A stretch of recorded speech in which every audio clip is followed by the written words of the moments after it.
beautiful people. Welcome back to my channel, Nurse Tisa. And I see that we have a couple of questions that was listed under my, how did I get, I don't know what I named it under, the steps I took to open an ALF. So I'm replying back to making a video on some questions that people was asking. But I decided to come outside and do this video because it is very nice out today. The sun is beautiful, it is nice. So I decided to come to a park not too far from my house, which normally nobody's here, like really nobody. But today I come and they got some kids out here. But I was over here first, so guess what? I ain't moving. So if y'all hear some kids in the background, don't mind them, because I'm not. And I know that's petty, but I'm gonna stay here. I see that a couple people was inquiring, wanting to know that if they decide to open up an ALF, do they have to purchase the property? Do they have to buy it? And I just want to let you know, no, you don't have to buy it. All 3 ALFs that I had open, I didn't own any of them. They was rental property. I rented them all. The first one, I had to get everything going in there together for, it's like, everything. I had to, just like furniture in a house for yourself. Just only thing about it, instead of 1 bed in a room, I had 2 beds in a room. And long as the rooms is nice size, you should be fine, because I don't even remember if they measured the square footage in the room. It was just as long as they had, each had a bed, a dresser, and a nightstand. That's all that matters. That's all the state requirements were. Also, the rent was, I guess it was dirt cheap, I would say now, because it was a 3-bedroom house and it was fairly newly built. So I paid $1,300 a month. So I just paid first, last, and security to get in there. The other question was, did I have to have a lot of liability insurance? And no, I think I had 100,000 or maybe 200,000, but whatever I had, I only had to pay like $700 for the year. I didn't make the monthly payments. I just paid it for the year and renew it every year. So that was one of the things. A lady also asked in Texas, somewhere, I'm not sure where she was, but she did ask a question about, do she have to be licensed as an administrator before she apply to open up the license for the house? And I said yes. I just happened to slip through the cracks some kind of way, and they not know that I wasn't licensed yet. I don't know, maybe because I was an LPN at that time, I'm not sure, but I didn't get my administrative license. I opened up the house in January. I didn't pass that test until like December, but I had took the core training way in like 2004 or something like that, and I just didn't pursue it because at that time I wasn't thinking about opening up an ALF. So I would say yes, you need to have that license first. People ask, did I get a loan, a small business loan or a grant or anything? No, I didn't. I really didn't. I didn't have much savings either. I was working at the jail as a nurse at the local jail as an LPN, and I was making about maybe $32,000 a year. So pretty much I just used my paychecks to get started, and it worked for me. It did work for me, so it should work for you. I wouldn't say, if you had to start brand spanking new and you got a rental property poses buying a property, if they already got like the pool station, the grab bar, and you getting fire extinguishers, that's not too expensive.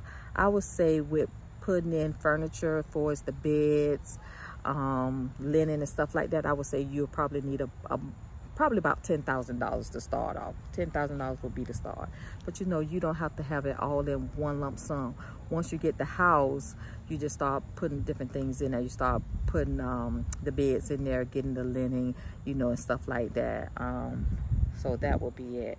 I would advise anybody that is looking to opening up assisted living to first apply to accept Medicaid, be a Medicaid provider. Do that first, because that takes the longest. Because if you get the license and then you get referrals and then they are Medicaid recipient, you can't bill for them. So you want to do that part first. So I would say study for the core training, then apply for Medicaid provider, because you don't need nothing to be a provider. Just apply for it and that be it. Also reach out to the Department of Children and Families. That's what we have here in Florida, but if you're somewhere else, probably Child Protective Services or Adult Protective Services, something along them lines. You want to reach out to them and try to, you know, get in contact with them so you can let them know that you will be accepting patients in ALF, because it's a lot of times that 911 is called out to a family and the patient slipped and fell. Then you realize they can't live at home alone, but they don't need to go to a nursing home. They still kind of independent, but just need somebody to oversee them. You'll be the ideal candidate that they call to say, well, I have Mr. Jones here. You know, he can pretty much do for himself, go to the bathroom and all that. He's continent and all those good things. But sometimes at night, he gets up to go to the bathroom because he's on Lasix, a water pill. So he just needs somebody there to be there just to give him reassurance so he don't get startled or scared and something and slip and fall and break a hip. So you want to reach out to those, or it'd be some bad cases when they come out there and they find out they've been laying in feces for a couple of days and the family is all the way up north and they live alone. So, you know, just reach out to them, let them know who you are, get familiar with the case workers and case managers and stuff like that. So then they'll keep you on their brain and say, hey, I know such and such got an assisted living facility. Let me see if I can get them placed. Because majority of the time when DCF come involved, they got to get them placed sooner than later. Sometimes they're admitted them in the hospital for a couple of days, but that case manager need to make sure they have a placement for them. Let me see, what else you guys asked me about? I think that was basically it for right now. I don't never look back at my videos when I make them, because every time I look at them, I realize I sound so Southern. I guess I never know, you know, hearing yourself is one thing, but to hear it on a video replay, good Lord have mercy. I say, why nobody told me I sound so country? Well, I am from the South, so yeah, I don't. So if I didn't touch on any of those things, those questions that you guys are looking for, just let me know. Hit me down in the comment box saying that you have some more questions that you want to know about. Subscribe to my channel, and as you guys ask all these different questions, I'll be posting up more videos to let you know the answer to.